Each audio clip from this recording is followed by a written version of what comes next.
Bismillahirrahmanirrahim. Assalamualaikum warahmatullahi wabarakatuh. Selamat malam, salam sejahtera bagi kita semuanya. Om Swastiastu, Namo Buddhaya, salam kebajikan. Yang saya hormati Ketua dan Pimpinan Lembaga-Lembaga Tinggi Negara yang hadir, yang mulia para duta besar negara-negara sahabat, para Menteri Kabinet Indonesia Maju, yang saya hormati Gubernur Bank Indonesia, beserta para Dewan Gubernur Bank Indonesia yang hadir, yang saya hormati Ketua dan Pimpinan OJK dan LPS, para Gubernur, Bupati, dan Wali Kota, para Direktur Utama perbankan dan lembaga-lembaga keuangan, hadirin dan undangan yang berbahagia. Pertama-tama saya ingin menyampaikan ucapan terima kasih atas sinergi yang terbangun selama ini Bank Indonesia, BI, Kementerian Keuangan, OJK, LPS, pemerintah daerah, dan swasta, sehingga proses pemulihan ekonomi kita dapat berjalan dengan baik dan stabilitas ekonomi kita juga pada posisi yang tetap stabil. Seperti tadi disampaikan oleh Gubernur Bank Indonesia, Bapak Peri Warjio, bahwa dunia memang tidak sedang baik-baik saja. Banyak fenomena isu domestik negara-negara yang berdampak ke global. Amerika Serikat, inflasi dan suku bunga yang tinggi. RRT, perlambatan ekonomi dan krisis properti. Peningkatan tensi geopolitik yang semua dadaan semuanya. Perang Ukraina, nggak ada hujan, nggak ada angin, tahu-tahu perang. Gaza, nggak ada hujan, nggak ada angin, tahu-tahu perang. Ya, semua negara pengennya itu kalau mau perang memberitahu dulu. Jadi kita bisa siap-siap apa yang perlu disiapkan. Sehingga saya selalu ingin menghadiri konferensi, summit, pertemuan-pertemuan internasional karena memang ingin mendengar ini sebetulnya mau lari kemana. Perangnya masih lama atau besok bisa berhenti. Dampaknya apa terhadap ekonomi kita? Dampaknya apa terhadap pangan di negara kita? Dampaknya apa terhadap energi, terutama yang berkaitan dengan harga?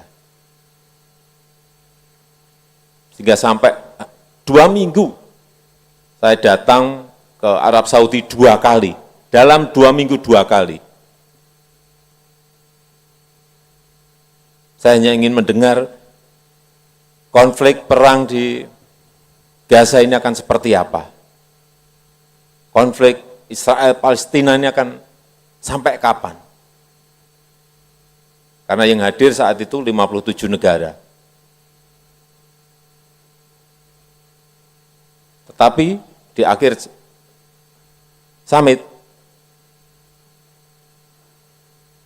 saya dalam hati menyimpulkan bahwa memang perangnya tidak mungkin di-stop dalam waktu dekat. Oleh sebab itu, dampak dari perang yang ada harus sama-sama kita antisipasi.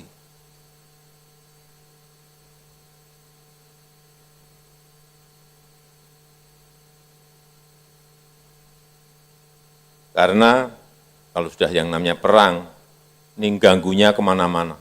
Gangguan rantai pasok global, lonjakan harga pangan, lonjakan harga energi, semuanya akan terdampak semuanya. Kemudian juga dampak perubahan iklim. Dulu kita selalu berbicara perubahan iklim, tapi belum kelihatan apa sih. Tapi sekarang ini sudah betul-betul kita rasakan dan dampaknya kemana-mana.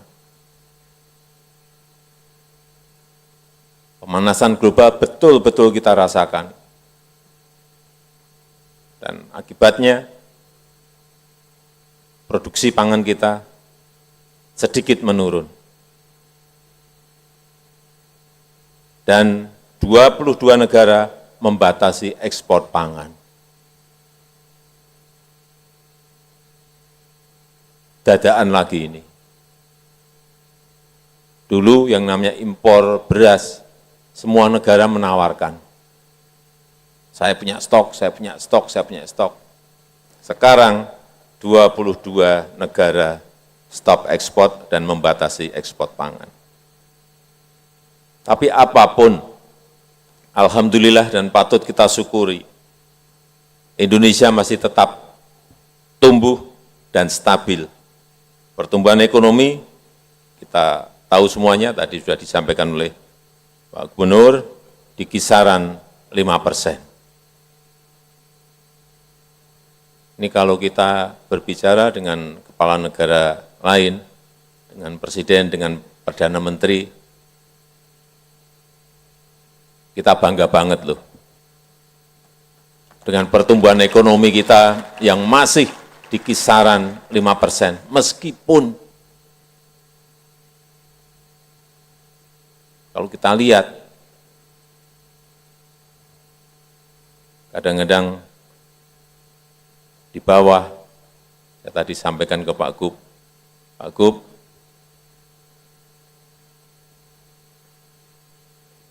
saya mendengar dari banyak pelaku-pelaku usaha, ini kelihatannya kok peredaran uangnya makin kering di pelaku-pelaku.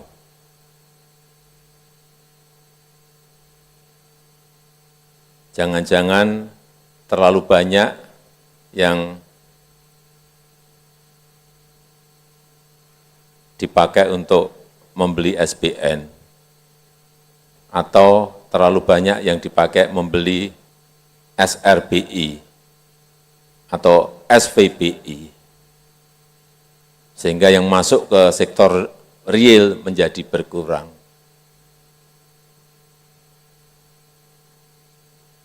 Dan juga dari fiskalnya juga sama, kita cek realisasi belanja pemerintah daerah, ini kalau ada gubernur, bupati, dan wali kota, realisasi belanja pemerintah daerah pada tinggal 3 minggu itu masih di angka 64%. 64%. Pemerintah pusat juga masih di angka 76%.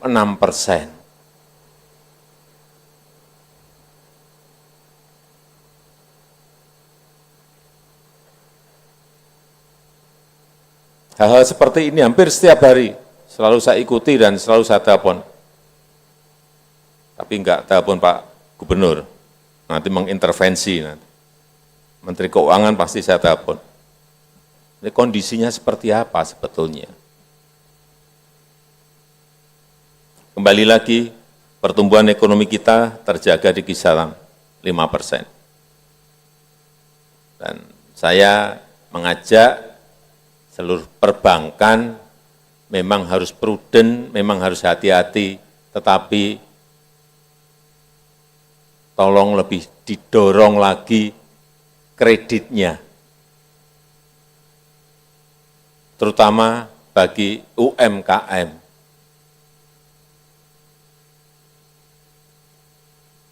Jangan semuanya rame-rame membeli yang tadi saya sampaikan ke BI maupun ke SBN, meskipun juga boleh-boleh saja. Tapi agar sektor real bisa kelihatan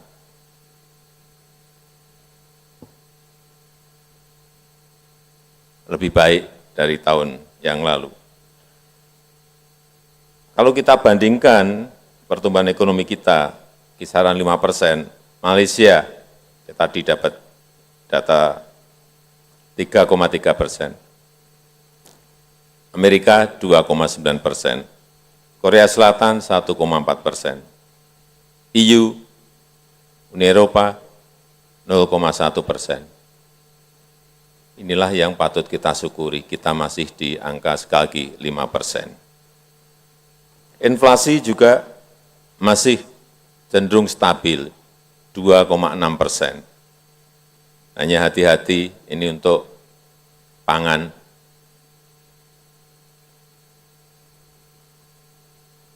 Utamanya beras. Artinya apa? Kita harus optimis, tetapi tetap harus waspada, tetap harus hati-hati. Waspada pada perubahan yang super cepat, perubahan terhadap disrupsi teknologi yang juga super cepat. Memang kita harus prudent dalam melangkah, tetapi juga jangan terlalu hati-hati. Kredit terlalu hati-hati, kredit semuanya terlalu hati-hati. Akibatnya kering perputaran di sektor real. Tetapi yang paling penting juga antisipasi terhadap semua skenario ke depan. Cepat dalam merespon setiap perubahan. Misalnya untuk inflasi, cek terus di lapangan. Selesaikan kalau ada masalah dengan cepat. Kemudian juga perkuat KSSK, sering ketemu, sering berbicara untuk menjaga stabilitas sektor keuangan.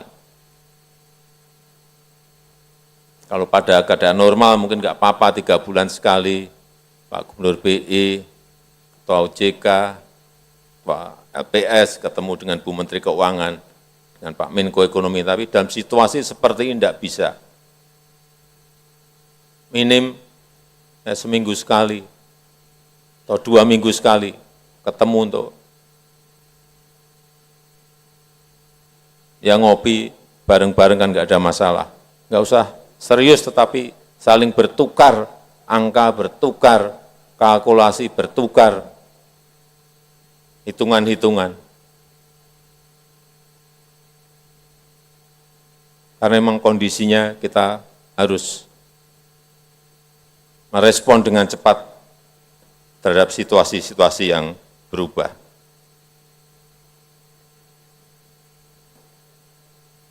Selain itu kita juga butuh booster, butuh momentum untuk menjaga terus pertumbuhan dan kalau bisa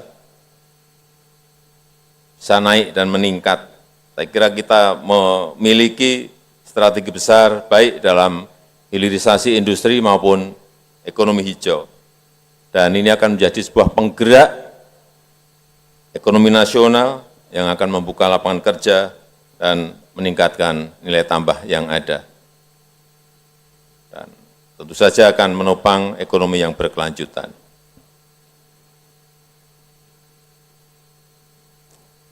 Terakhir,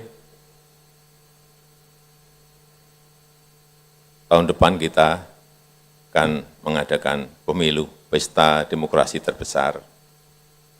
Tapi perlu saya ingatkan, tidak perlu dikhawatirkan. Kita, negara kita ini sudah berpengalaman mengadakan pemilu enggak sekali 2 kali, sudah 5 kali. Jadi perbedaan agak anget, agak panas ya biasa. Perbedaan pilihan itu juga wajar saja. Karena yang kita tahu semuanya, bangsa kita ini, bangsa Indonesia ini, bangsa yang cinta damai, bangsa yang suka bersatu, bangsa yang senang harmonis. Marilah kita bersatu untuk Indonesia maju. Saya rasa itu yang ingin saya sampaikan. Terima kasih. Wassalamualaikum warahmatullahi wabarakatuh.